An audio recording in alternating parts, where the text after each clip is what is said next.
What's going on, guys? It's your boy, Big Blue Drew 97 here, at it again to talk about the 7 Deadly Sins. Manga chapter, if I remember correctly, 337. Just titled Merlin. It's just Merlin, which is very apt because we get a whole lot of backstory, flashback from Merlin. And if you're wondering, yes, she had a horrible childhood. Why? Because she's an anime character in a manga. All characters have horrible backstories if they are part of the main cast. That's just a part of it. So let's just dive right into not just her backstory, but the chapter in general. Weirdly enough, starting out with a slight cover page of Merlin being a witch, wearing just a leotard-like dress and some long stocking and some shoes. She basically looks like a witch. Oh, I wish I was with Merlin right there. But yeah, no, she looks really beautiful. Like, she's a witch, which makes sense because Merlin, based off like the wizard Merlin, wizards, well, technically they're warlocks, but like wizards and witches are very synonymous with each other. So yeah, it makes a whole lot of sense. But after that, we get right into it where we basically start getting the reveal of like what the lake is actually. Because like last chapter, we just hear like talking to them, and everyone's like, "Wait, what? The lake is what?" Yeah, so like we finally get like not a full-fledged we get a kind of an explanation of what the lake is, and I'll explain a little bit more of it later on in this review. But long story short, basically she's like the idea of the Lady of the Lake, which is very like apt because if I remember correctly, the Lady of the Lake in our world is kind of synonymous to like Irish and like to the European nation, and which brings up the fact that Arthur talks about the Lady of the Lake, and since Arthur is also related to like medieval history or like medieval tales, like European tales, so like it makes sense that he brings up the idea of Lady of the Lake. Well, in the context of this story, the Lady of the Lake is just an entity that cannot leave the lake, but was forged by chaos. Or another term for Lady of the Lake is the Saint of Chaos. So basically, like, she is from chaos, and I'll explain a little bit more what chaos is. But if you're like very like observant, you could probably tell what chaos is. And like after all of this, like Meliodas just obviously thinks like, yo, what are you talking about? Like, if chaos really existed, I would know about it because it's like 3,000 years ago, I was here. Like, how do I not know what chaos is? I've known Merlin for this long. How do I not know? And the lake just has like a simple like retort to it. It's like, oh, because she didn't tell you. Yeah, no, she just didn't tell you, or really anyone actually.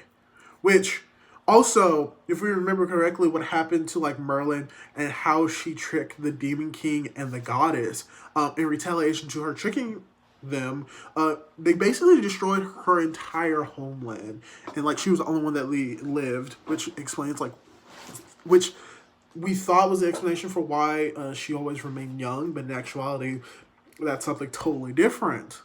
But yeah, she just didn't tell anyone, and then because of that, we go more into the backstory. And Meliodas, everyone's like, wait, what? What, huh? Why is he keeping this? Why is Merlin? Yeah. And then Lex is like, long ago, in the distant past, this young girl and a whole lot of children. I'm trying to say it's like a fairy tale. Long ago, there lived a land filled, prosperous, with the most intelligent humans in the world, named Belalian. It's basically an old version of Britannia, basically. And these little children, who they thought were just researching the ultimate magic, were actually tools of war. And one of the children was very good at magic and being able to surpass even the wizard saints. I'm not going to keep that up. Basically, what we get is that Merlin, as a child, had a lot of extraordinary magic, which explains like her magic of infinity, basically having infinite magic. She had that as a young kid, and because of that, she was basically not pretty much made to like be like a tool of war.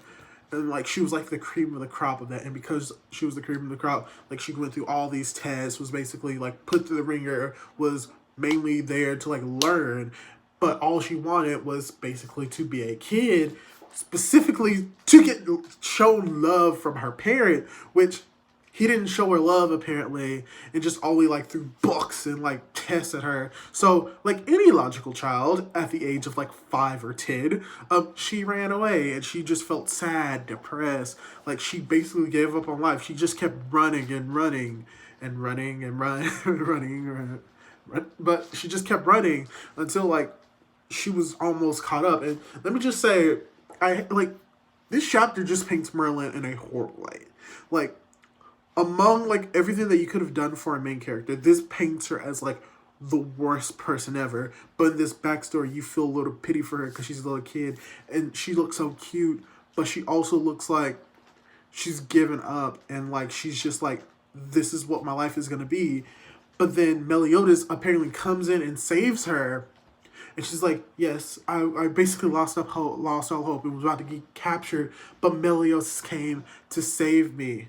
And like everyone's like, wait, you saved Merlin and Bond, and we know that this is Bond because he's singing. He's like, oh, nice going. And it sounds like he'd be saying it sarcastically. And like even Arthur's like, I had no idea. She's like, it was a long time ago. And like she just has this like slight smile to her, which is possibly explained later on because it is shown immediately afterwards that she fell in love with Meliodas. So, yeah. So, no. You made me think like, oh, okay, so she did all of this because like, oh, she like hated Meliodas and wanted to get revenge because he didn't love her. Sort of. Yeah, she fell in love with Meliodas, which let's just say this. Literally the three main female characters of this entire story, Diane, Elizabeth, and Merlin, fell in love with the perverted Meliodas. Gotta give it up for the guy. And he's and he only has eyes for one person too. Wow. He is loyal. That is what Meliodas is. So everyone is surprised by this.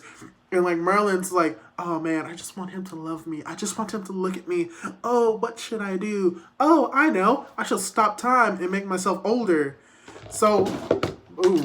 And by doing so, maybe he'll notice me. Maybe Senpai will notice me. Oh my gosh.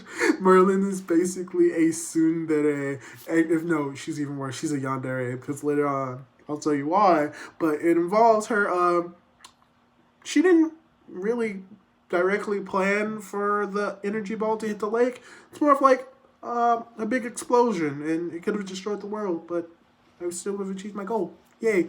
But yeah, she puts on this facade of an adult, which explains why when her true form is that of a child, because she stopped her time.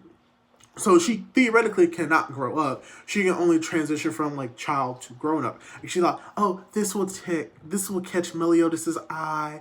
Oh, he will soon love me.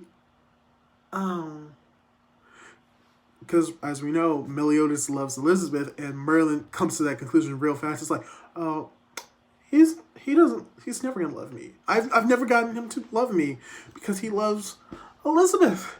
And like at this moment, you maybe think like, oh, this is like where she basically snapped. It's like, okay, I'm just gonna release chaos and destroy the world. No, she probably thought that. Like it says that shock, sadness, anger, jealousy just all filled her. Like all of those emotions filled her at that moment. But because Elizabeth is so kind-hearted, like all of that, she's just like she came to the conclusion like, yeah, no, I can't. I can't like be mad at you. So she just puts on this facade, and then what actually leads her to chaos is basically her just gaining knowledge. Like, there's a hole left in her heart, and how to fix that is through knowledge. So she just keeps learning and learning more and learning more, and then she learns about chaos. And she's like, chaos. And then we get the explanation of what chaos is, and quoting from the translation is the drive of power that was born amidst ancient stars far, far away. Basically, chaos is God. In the essence of the seven deadly sins, chaos is God. And this is explained a little bit more, but I'll explain it when we get there. But chaos is God, and chaos created the three great powers, pretty much, of the world: the goddess, the demon king, or the supreme deity, the demon king, and the sacred tree that birthed the angels, the demons, and the fairies, respectively. And chaos created all three of them. And then they created their own separate things. And then Chaos was like, you know what? Let me create the giants. Maybe that would be something great. And apparently the giants only thought about like fire, like fighting. And it's like Chaos was like, oh man, I'm disappointed. But he was like, you know what? I'll create humans. And the ideas of humans is that they basically have like both good and evil. They have both kindness and hate. They are both like serving of themselves and serving of others. The combination of like everything, both yin and yang, and Chaos viewed them as perfect beings. But here's the other thing: because of this, the Demon King and the Supreme Deity realized, like, yo, with like the embodiment of chaos around, the people that we created to worship us may actually worship it. So it's like, huh? Yeah, let's seal this thing away. So yeah, they seal it away because they were jealous that the creatures that they created would not serve them because they see a higher power. And then when Merlin heard about this, her goal was basically to resurrect Chaos, to fill that hole in her heart, so that she could be whole once again after Meliodas indirectly broke her heart. And everyone was just surprised by this, which, when you really think about it, yeah, you would be surprised with, like, literally, like, the only thing that could fill her heart is literally resurrecting a god. But then what the lake tells us even more is that, well, there are certain, like, things that must be done. Defeating the Demon King was one of them. So she created the 7 deadly sins to do that. And, well, yeah, that's the primary thing for it. And then, like, Diane just cuts it and it's like, enough, stop it, shut up, no, there's no way that she could do that. She's our friend, she's our Nakama. There's no way that she would do it, right, Merlin? Right? We're comrades, right? And like, King is like trying to calm Diane down because like she's just like almost like in a blood rage. She's like, she's about to kill the lake. And the lake is like, well, let me tell you what I know. She asked for the thing to seal the supreme deity and the Demon King away. She created that seal, and everyone's like, wait, she created that seal? Because if you remember, like, back in, like, the first few chapters in the initial anime, the main goal was, like, release the demons into the world, and that's what that seal was. So Merlin created that. She apparently delayed the spell to stop time during the first battle to basically help with the resurrection of Demon King. So, like, when Meliodas was, like, coming out of the cocoon, and she's like, oh, I can halt time to stop that so, like, that doesn't happen. Yeah, no, she purposely did that so that they wouldn't have enough time, so he would still activate. Something else that we didn't know is that when Meliodas defeated the Demon King the first time, yeah, the curse was broken. So, like, Elizabeth wasn't supposed to die after that. But Merlin reactivated it so that he could permanently destroy the Demon King once again. And like at that moment, and also like she also was the one who like made it so that they would direct the power of like that big like multiplying attack at the lake, in which later on we realized that yeah, it could have hit the lake or it could have hit Britannia and Britannia would have been destroyed, but she still would have gotten the same results basically. But just one was just less was the safer option, which is like aiming it at the lake. And everyone hears this and they're like, what? No. What? No. What? Merlin, this isn't true, right? This isn't true. And then Merlin basically explains like, yeah, to revive chaos, like just sealing them away wouldn't have done so. We had to completely destroy the balance. And it's like Bond is like, and you knew that the captain would be taken over, so you let him get revived. And she talks about how there was one more condition so that she would reawaken Arthur. This is when she explains, like, yeah, it's either hit the lake or hit Britannia, but still, it would have gotten the same results. So, like, she chose to purposely do it and hit the lake. And then we have Meliodas, who basically says, did you try to kill Elizabeth?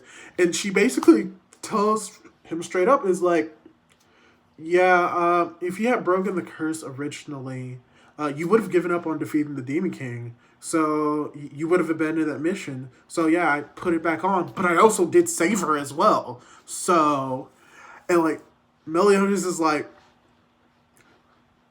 he's just so mad. And like he's like, so you did reactivate the curse? And she's like, I saved Sissy. And like, what is interesting is like, normally in this instance, like it's like the full 180. It's like any of like the cute nicknames that you have for like someone. It's like brother. It was like, I'm sorry. Oh god. Or I was like, someone says, I'm so sorry, brother. Or I'm so sorry by their name. But even in this instant, oh shit. Even in this instant, she's still using their nicknames, which shows that probably everything that she did wasn't necessarily for the detriment of the seven deadly sins, because immediately after she says that, like Sissy, Meliodas is like, so when you assemble the seven deadly sins, was that also to carry out your goal? And she doesn't say anything. And I think the reason is she didn't say anything because what he just said wasn't false. But I think what happened is like, oh yeah, no, I initially gathered the seven deadly sins to achieve my plan, but then I started to like you guys. And I think that's it. Also, something else I forgot to tie in. We also directly get the reason why Merlin is the sin of gluttony, the Boar sin of gluttony, because she wanted all of the knowledge and all of the power to make herself whole. And like that's basically like the embodiment of gluttony, just wanting everything, but you're never fully satisfied. So yeah. But then also the lake chimes in, as well as like King and Bon. It's just like, not King and Bon, but King and Diane. Diane's like, but I thought you were our friend. And King's like, I don't understand you. And then we get back to the lake, who's talking about humans. How you can still like love someone but yet want to kill them.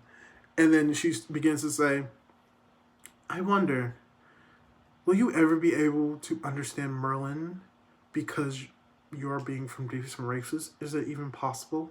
And then the chapter just ends there.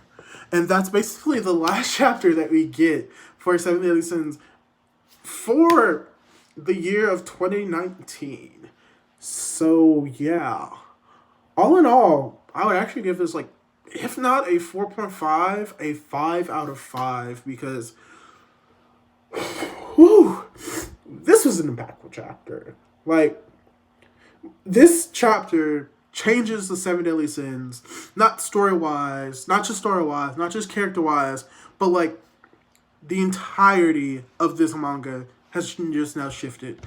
Because at first we thought, oh, it's just the seven deadly sins trying to get back what they lost, which is like their credit, their honor, trying to disprove that they killed the head holy knight. And then it's like, oh, now we have to defeat the demons that have infiltrated. Oh, now we have to stop the holy war again. But putting this chapter into context with the entire world, that wasn't it. It wasn't just to like regain their like prestige and to prove their innocence, not to destroy the demon king, not to stop the holy war. It was basically just a means to the end. Like, no matter really what they would have done, Merlin's objective is basically the premise of the story. Up until now, this is what is being portrayed from the chapter. It's like everything that was done, like the gathering of the sins, Arthur basically like wielding Excalibur, Arthur dying, the demons being released from the stone. Heck, even the deity and the demon king being sealed. Even when it comes to like how the demon king was defeated in the end, all of this was perpetrated by Merlin. And what makes sense is that she had this not completely planned out, but she had the general plan from the very beginning. And it is seen like time and time again throughout the chapter. So just rereading the entire manga with this in mind puts a lot of other things into context. Like, especially like when it came to like when the Demon King like is released, you maybe think like, oh well, yeah, we should have seen that coming. They weren't gonna make it in time. This puts that in context. Like, no, they actually did make it in time. They could have prevented. There are many instances in the stories brought in this chapter where like destruction would not have needed to occur if it wasn't for Merlin.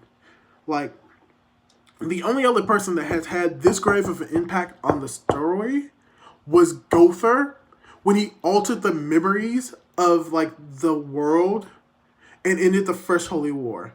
Like, that's the only other thing that has a great impact, because it basically like led to the ending of the Holy War, because they thought like Male had died when in actuality not, and it was just like the memories were switched, in which there was like 3 demon brothers instead of just 2. That's the only other thing that was just expected. But this just puts everything that we know into question. It puts doubt in our minds about what is truth, what is fake, and like if everything that occurred was of their own free will. And that is very interesting for the 7th sense. You know what? Bumps us up to a 5 out of 5 chapter. And the fact that we learn Merlin's backstory finally, and that it ties directly into her sin of gluttony. How Meliodas and Elizabeth are also tied into this, because they've basically were the 3 who knew each other the longest, but even then there were secrets kept between them. We thought we knew everything about the sins, but we really didn't, because Merlin was still that outlying factor.